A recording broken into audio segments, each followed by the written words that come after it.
వ్యక్తిత్వ వికాసంలో మరొక ముఖ్యమైన అంశం ఏంటంటే ఓటమి ఆందోళన. ఇది చాలా ఎక్కువ మందికి ఉంటుంది. అంటే మనం ఏదైనా పని ప్రారంభిస్తే ఓడిపోతామేమో అనేటువంటి నెగిటివ్ ఆలోచన ముందు వస్తుంది. దీన్ని ఓటమి ఆందోళన అని చెప్పేసి అంటాం. మనకి గుర్తుకు తెచ్చుకున్నట్లయితే చిన్నప్పటి నుంచి మనం అంటే నడవటం ప్రారంభించిన దగ్గర నుండి, సైకిల్ నేర్చుకోవడం దగ్గర నుండి అనేక కొత్త ప్రయోగాలు అనేక సార్లు విఫలం చెంది ఉంటాం. అది సహజమైనటువంటి ధోరణే. ఆ స్థితిని దాటి వచ్చాం కదా, నడుస్తూ పడ్డాం, మళ్ళీ నడవడం నేర్చుకున్నాం, సైకిల్ తొక్కుతూ దెబ్బలు తిన్నాం, మళ్ళీ సైకిల్ నేర్చుకున్నాం, తర్వాత మోటార్ సైకిల్స్ తోలుతున్నాం. సో మనం ఓడిపోతాం అనేటువంటి భయంతో ప్రయత్నాన్ని ఆపకూడదు. ప్రయత్నాన్ని ఆపకుండా ఎవరైతే ప్రయత్నిస్తూ ఉంటారో వాళ్ళు తప్పనిసరిగా విజయాన్ని సాధిస్తారు. మనం ఉదాహరణ తీసుకున్నట్లయితే అమెరికాకి అధ్యక్షుడైనటువంటి అబ్రహం లింకన్ అంతకుముందు ఎన్నికల్లో అనేక సార్లు విఫలం చెందాడు.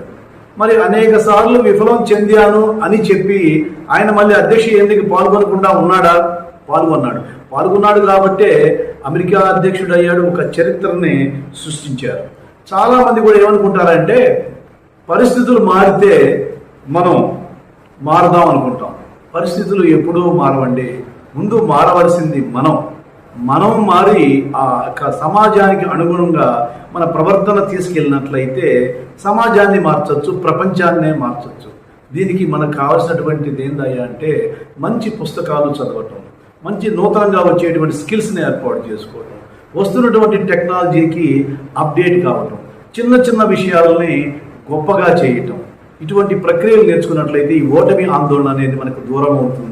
తర్వాత ఏంటంటే ఇప్పటి వరకు మీరు కలిగి ఉన్న స్థితి అనేది పాస్ట్గా మీరు సంపాదించినటువంటి అనుభవం గుర్తుపెట్టుకోండి. ఇప్పుడు ఉన్నటువంటి స్థితిలో చేసేటువంటి యొక్క చర్యలు అనేవి మీ యొక్క భవిష్యత్తుని విజన్ చేస్తూ ఉంటాయి.